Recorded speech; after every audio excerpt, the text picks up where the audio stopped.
Ripple and Brazil.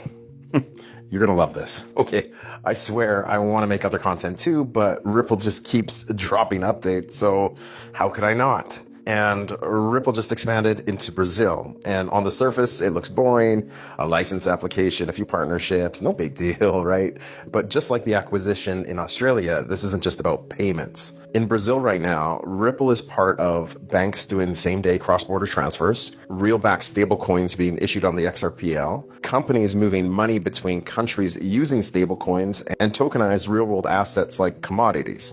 So you've got payments, check. Stablecoins, check. Tokenization, check. Custody, oh yeah, check on that too. So that's not a product. That's an entire financial stack.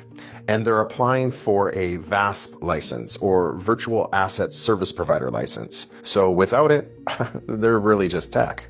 But with it, they become regulated financial infrastructure. And that's the difference between, hey man, cool blockchain company, and a system banks can actually plug into. And Brazil isn't some random dart throw. They've got progressive regulation, one of the biggest payment markets in Latin America, and real-time payment rails like Pix. So this is basically a live testing ground for the future of finance. So no, that doesn't mean rocket launch for XRP tomorrow. It's just a company building the plumbing for payments, liquidity, and assets to move globally. So no big deal, right?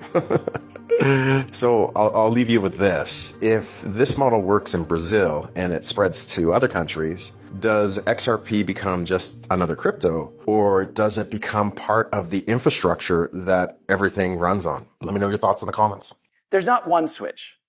There's 100 switches. There's 1,000 switches. And it's all of these little switches 100%.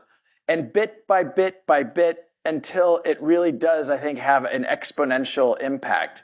And I think you're starting to see that. It's taken a little longer in some cases, but on the other hand, we've made so much progress, and you're seeing more and more of these little switches flip. And it's the reason why I have so much optimism about both 2026 and, certainly beyond.